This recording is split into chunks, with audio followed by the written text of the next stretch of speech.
ने तो रैली में पता नहीं 3 लाख लीटर कितना जो है डीजल फूंक दिया, कितनी गाड़ियां चली। आप एक बार उसका एवरेज निकाल लीजिए, कैलकुलेशन कर लीजिए। एक दिन दूर नहीं है कि आप पत्ते पहनकर बकरियों की तरह जंगल जंगल जाओगे, जड़ी चबाते नजर आओगे। कोई वर्ग ऐसा बचा नहीं है जिसको इस सरकार के ना ठगा हुआ हो। अभी आप लेटेस्ट आप देख लीजिए कि ये तो अभी झांकी है, पूरी पिक्चर अभी बाकी है। पिक्चर अभी बाकी है, बिल्कुल पिक्चर अभी बाकी है। और वो दिन दूर नहीं, हो सकता है कि आपको 10 और 20 रुपए का भी सामना करना पड़े, जो स्थिति बनी हुई है। अगर अमेरिका में ट्रंप ने छींक मारी तो यकीन मानिए कि यहाँ पे हिंदुस्तान में सबको जुकाम हो जाएगा। नमस्कार दोस्तों, महंगाई लगातार बढ़ती जा रही है। चाहे खाने पीने का कोई सामान हो, चाहे पेट्रोल डीजल को ले लीजिए। हाल ही में आपने देखा कि किस तरीके से 3 रुपये जो पेट्रोल डीजल का दाम है वो बढ़ गया है। वहीं अगर आप बीजेपी की बात करेंगे, बीजेपी के नेताओं की बात करेंगे तो कहेंगे भैया आमदनी भी तो दुगनी हो गई है। अगर महंगाई बढ़ रही है तो आमदनी भी दुगनी हो रही है, लेकिन इसका प्रभाव क्या पड़ रहा है आम आदमी पर, सब कुछ जानेंगे। हमारे साथ में यहाँ कुछ समाजवादी पार्टी के नेता भी हैं, कुछ आम लोग भी हैं, इनसे हम बातचीत करेंगे। सोना चांदी जो बोले हैं प्रधानमंत्री जी, उसके पीछे का बहुत बड़ा राज है। पहला राज तो उनको जो अन्य देशों में सोना का जो रेट है वो तो आप जानते हो क्या भाव है, और यहाँ भारत में जो है सोने का रेट क्या है। दूसरा चीज, छोटे छोटे जो दुकान है, कस्बे हैं, मोहल्ले में या गांव के में खोल देते हैं कि गांव वालों को आराम हो जाए, उनको ख़त्म करने का प्लान बनाया गया है। क्योंकि एक ही आदमी को वो उद्योगपति बनाना चाहते हैं, और उनकी नज़र इस देश की उस कीमती चीज़ पे पड़ गई है जो देश के अंदर सबसे ज़्यादा मंदिरों में जहाँ जहाँ सोना है उसको कैसे निकाल के हथियाना है, उस पे प्लान इन्होंने पूरा मैप तैयार किया है। ये हमें महंगाई इधर उधर की बातों में उलझाए रखेंगे और उसी तरह से कर देंगे जिस तरह से अभी तक जैसे एयरपोर्ट में किया, रेलवे में किया, समझ। तो देश को बर्बाद करने का पूरा मैप उनके पास तैयार है। और वो देख लीजिए, हमें बोले हैं कि आप खाना कम खाओ, हमें बोले हैं कि आप पेट्रोल मत यूज करो। ठीक है भाई, देश में पेट्रोल का जानते हैं समस्या है। आप ये बताइए कि आप 11 सालों में इस देश के लिए कौन कौन से भंडार बनाए और कहाँ पे वो भंडार बनाए। अगर आपके पास एक भंडार होता तो हमारे देश की ये दुर्गति नहीं होती। आपने महंगाई बढ़ाई। जब 50 पैसे जो पूर्व की सरकार थी वो बढ़ा देती थी, तो भारतीय जनता पार्टी के नेता इसी तरह सड़कों पे आकर ऐसे छत्ता पीटते थे जैसे उनके घर में कोई मर गया हो। लेकिन अब तो कहते हैं कि आमदनी दुगनी हो गई है। कहाँ हो गई, किसकी हो गई भाई? कह रहे हैं कि सबकी जो आम नागरिक था उसकी आमदनी दुगनी होगी तो इतना प्रभाव नहीं पड़ेगा। पुराना बयान आप मनोज तिवारी का ले लीजिए, जब डॉलर के मुकाबले रुपया गिरता है तो कहने लगे कि एक रुपए का सिक्का यूज मत करिए, 2 का यूज करिए। जो रुपये की कीमत है वो मतलब वो उस डॉलर के बदले 45 हो जाएगी। रवि किशन हो गए, मनोज तिवारी हो गए, और ऐसे कई ठौर है जिनको गंभीर बीमारी मुंह में है, गंभीर बीमारी है। समझ गए। इनको देश का हालात जानते क्यों नहीं दिखता है? चलते हैं महंगी गाड़ी से, फ्री का डीजल, फ्री का हर चीज है ना, तो इनको क्या पता चलेगा कि मजदूर के घर पे क्या हालात है, समझ गए। और जबकि ये खुद घर से मजदूरों के ही घर के पले बड़े लोग हैं, तो जानते हो क्या होता है, जब इनको खूब इनका पेट भर जाता है तो इनको गरीबी नहीं दिखती है। आज उत्तर प्रदेश की हालात नहीं, मैं पूरे देश की बात बता सकता हूँ। वो दिन दूर नहीं है जिस दिन आप पत्ते पहनकर घूमोगे और जंगल में जड़ी खाओगे। जड़ खाओगे तब तुमको याद आएगा कि अरे ये तो जो हमारे चौकीदार थे, जो हमारे महामानव थे, हमको तो लूट लिए। यानी कि जो कहते हैं गरीबों की सरकार है, ऐसे ही बोलते हैं क्या? इसमें कौन गरीबों के लिए हित का काम कर दिया, आप बता दीजिए। हमारे सारे नेता, मंत्री, विधायक सब के सब गरीब हैं, झोला उठा करके चल पड़ेंगे। मोदी जी भी कहते हैं सार्वजनिक कर दे, अपने खाता सार्वजनिक कर दे, अपनी पत्नी का, अपने बच्चे का, अपने साले का, अपनी बहन का, अपने बहनोई का, सबके खाता सार्वजनिक कर दे भारतीय जनता पार्टी वाले। और मोदी जी सोना खरीदने के लिए मना किया। शराब जो खुलेआम बेचवा रहे हो इसको कब रोकोगे? गांजा जो खुलेआम बेचवा रहे हो इसको कब रोकोगे? और ये गौ हत्या कब रोकोगे? गौ हत्या तो समाज, अब तो मछली भी नहीं तालाब में बचेगी, क्योंकि भारतीय जनता पार्टी वाले मछली भी खाने लगे हैं। मछली भात ये भी नहीं बचेगा इस देश के अंदर, देखना। अरे भाई वो तो खाना, वो तो मिथुन की भी बात करते हैं। देखिए बात ये है ना कि तार्किक बात करना चाहिए।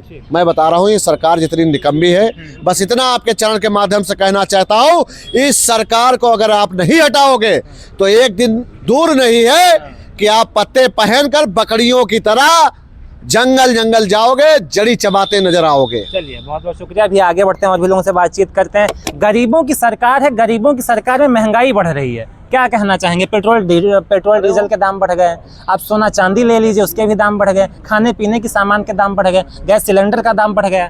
गरीबों की सरकार है, लेकिन कौन कह रहा है गरीबों की सरकार है? सब बड़े बड़े नेता मंत्री सब यही बोल रहे हैं कि गरीबों की सरकार है। यहाँ जितना भी है सब प्राइवेट सेक्टर में ले जा रहे हैं, चाहे ये बीएसएनएल हो और चाहे एयरपोर्ट हो और ये बेल हो, सब ये प्राइवेट सेक्टर में दे दिया है। और यहाँ तो अप्रत्यक्ष रूप से कहीं न कहीं ये अडानी और अंबानी ही सरकार चला रहे हैं। अच्छा, अडानी अंबानी की सरकार है, उन्हीं की सरकार है, मतलब उनके कंधे पे रख करके बंदूक चला रहे हैं, वो वाला सिस्टम है। वो पूरा सब उन्हीं के हवाले पूरा देश कर दिया है। और उनके आपने देखे होंगे कई घोटाले, उनकी कंपनियां जो नहीं लेने लायक टेंडर हैं उन्हें भी वो अपात्र होते हुए भी उन्हीं के टेंडर कर देते हैं। पूरे देश को लूटने के लिए इन्हें अडानी और अंबानी को हवाले कर दिया है पूरे देश को। प्राइवेटाइजेशन से जो है सेक्टर मजबूत हो जाता है, काम अच्छे से करते हैं, सरकारी एम्प्लॉय अच्छे से काम नहीं करते हैं, उसकी वजह से होगा? नहीं, ऐसा कुछ नहीं, उससे बेरोजगारी बढ़ी है, इनकी मनमानी बढ़ी है। और ये जो है सब पूरे देश के संसाधनों का पैसा इकट्ठा करके ये सब अपनी पार्टी कोष में ले जाते हैं। जो आपने देखा होगा कोई भी इलेक्शन होता है, चाहे वो विधानसभा को या लोकसभा को, ये उसी पैसे से पब्लिक में बांटते हैं और विरोधियों को फंसाने के लिए ये अपना पूरा जितने भी संसाधनों के माध्यम से पैसा पैदा करके और ये जितनी संस्थाएं हैं इनके द्वारा इन्हें प्रताड़ित करने का काम करते हैं। एक जमाना हुआ करता था जब गैस सिलेंडर के दाम बढ़ जाते थे तो स्मृति ईरानी जी जो है ले करके सर के ऊपर मतलब गैस सिलेंडर भी ले करके चलती थी, बैठ जाती थी जमीन पर, किस तरीके से धरना देती थी। अब जब गैस सिलेंडर के दाम बढ़ रहे हैं तो बीजेपी का कोई भी नेता आगे नहीं बढ़ रहा है। अब वो तो यहाँ की जनता पे पूरा इसका भार जा रहा है। ये महंगाई है, लोग गांव में जाकर देखिए, लोग जो सिलेंडर ही नहीं भरवा पा रहे हैं। 1000 भी रुपया उनके लिए बहुत होता है, जिनकी कोई आमदनी न हो वो कैसे सिलेंडर भरवा पाएंगे। और ये बीजेपी वाले हंगामा तो बहुत मचा लेते हैं लेकिन धरातल पे कुछ नहीं करते हैं। क्या कहना चाहेंगे जिस तरीके से लगातार महंगाई बढ़ती जा रही है? एक जमाने में गाना चला था सखी सैया तो खूबे कमात हैं, महंगाई डायन खाए जात है, लेकिन अब जब महंगाई खा रही है तो सत्ताधारी जो नेता हैं वो चूं तक नहीं कर रहे हैं। सत्ताधारी नेता क्या करेंगे भाई? सत्ताधारी नेता तो ऑलरेडी मलाई खाने के लिए बैठे हैं और वो मलाई खा ही रहे हैं। जैसे 3 रुपए पेट्रोल और डीजल में जो कीमत बढ़ी हुई है, ये तो अभी झांकी है, पूरी पिक्चर अभी बाकी है। पिक्चर अभी बाकी है, बिल्कुल पिक्चर अभी बाकी है। और वो दिन दूर नहीं हो सकता है कि आपको 10 और 20 रुपए का भी सामना करना पड़े जो स्थिति बनी हुई है। क्योंकि जिस वक्त डीमोनेटाइजेशन हुआ, डीमोनेटाइजेशन ऑलरेडी एक बहुत बड़ा स्कैम था। उस स्कैम का इम्पैक्ट अब अभी आपको देखने को मिलेगा। ये बहाना बनाएंगे कि वैश्विक महंगाई है, इसमें कोई दो राय नहीं, वैश्विक महंगाई है, लेकिन वैश्विक महंगाई के लिए आपको कंट्रोल करना पड़ता है। हमारे यहाँ हिंदुस्तान में एक पैरेलल इकोनॉमी भी चला करती थी। जैसे गरीब लोग हैं जो बूट पॉलिश करता है या चाय की दुकान है, ये ठेला है, तो ये एक पैरेलल इकोनॉमी का काम करते हैं जिससे ये लोग गरीब लोग अपना पेट भरते हैं। जिस तरीके से आप काम कर रहे हैं सीधा इन लोगों के ऊपर असर आएगा। कोई वर्ग ऐसा बचा नहीं है जिसको इस सरकार के ना ठगा हुआ हो। अभी आप लेटेस्ट आप देख लीजिए कि देश का मुखिया ये आह्वान करता है, ये रिक्वेस्ट करता है कि आप लोग जो है सोना खरीदना बंद कर दें। तो इससे इसके पीछे का कारण जानिए कि देश का मुखिया ऐसा क्यों कह रहा है।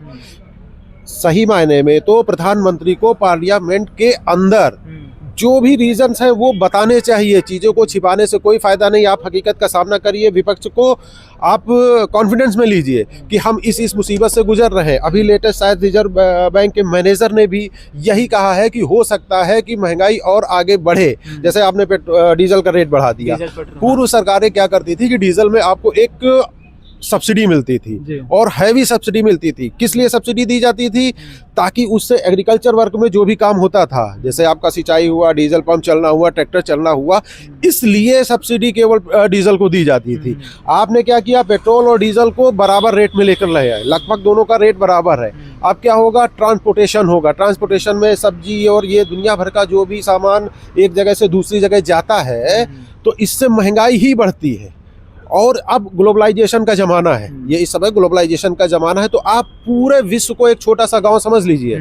अगर अमेरिका में ट्रंप ने छींक मारी तो यकीन मानिए कि यहाँ पे हिंदुस्तान में सबको जुकाम हो जाएगा। पूरी इकोनॉमी कंट्री बेस हो गई है। आप टोटली जो है अमेरिका के ऊपर डिपेंड हो गए। जो वो बोल रहा है आप कर रहे हैं, तो उसका असर तो आम आदमी को भुगतना पड़ेगा ही पड़ेगा। डिसीजन ऊपर हो रहे हैं। पहले डिसीजन ऊपर होते थे तो लोअर क्लास को कोई असर नहीं होता था। आज की डेट में जो भी डिसीजन होता है उससे उसका सीधा असर लोअर क्लास पे होता है और लोअर क्लास के किचन पे असर होता है। तो ये इस तरीके से जैसे ये काम कर रहे हैं, बर्बादी निश्चित है। अगर विपक्ष को कॉन्फिडेंस में लेकर सही समय पे सही कदम अभी नहीं उठाए गए तो इससे भी बुरी स्थिति आ जाएगी। पेट्रोल डीजल की बात आपने कर ली। अभी सरकार की तरफ से एक मांग की गई थी कि जो विदेश दौरा है वो ना किया जाए, लेकिन जब आप अभी हाल ही में आप देखे होंगे किस तरीके से प्रधानमंत्री मोदी स्वयं ही विदेश दौरा कर रहे हैं, उस पर भी विपक्ष वाले लगातार सवाल उठा रहे हैं। वो तो ऑलरेडी विश्व गुरु है, उनके बारे में कुछ कहना शायद छोटा मुंह बड़ी बात होगी। वो बड़ी बड़ी बातें कहते हैं। सही मायने में देश के प्राइम मिनिस्टर को ही एक एग्जाम्पल सेट करना चाहिए कि हम ऐसा कर रहे हैं और उनसे इंस्पायर होकर भाई विपक्ष के लोग और आम जनता उनसे इंस्पायर होकर वो काम करेगी। आपने तो रैली में पता नहीं 3 लाख लीटर कितना जो है डीजल फूंक दिया, कितनी गाड़ियां चली। आप एक बार उसका एवरेज निकाल लीजिए, कैलकुलेशन कर लीजिए। शायद आम आदमी जिंदगी भर उतना नहीं चलता होगा जितना 1 घंटे की रैली में चल गए वो। लेकिन अब उन्होंने कहा कि जो हमारा काफिला है उसमें सिर्फ 2 गाड़ियां चलेंगी। अच्छा, ये तो डिसीजन अच्छा है, ठीक है, उनका काफिला है, 2 गाड़ियां चलेंगी। और भी लोगों को ऑर्डर देना चाहिए। जो चीज अच्छी है वो अच्छी है, लेकिन ये स्थिति आई क्यों? अभी 15 दिन पहले जो आपके 5 राज्यों में चुनाव थे, उसके पहले तो आपने कुछ अनाउंस नहीं किया कि ऐसा ऐसा करना चाहिए। आप उस वक्त भी अनाउंस कर देते तो वो आप जो है उसको पॉलिटिसाइज कर रहे थे। इलेक्शन के टाइम पे आपने छिपाने की कोशिश की। जैसे इलेक्शन ओवर हो गया, रिजल्ट आ गया, रिजल्ट आपकी फेवर में आ गया, उसके बाद आप जो है वो डायलॉग डिलीवरी करने लगे कि आप ये कर दीजिए, आप वो कर दीजिए। आपका बहुत बहुत शुक्रिया। और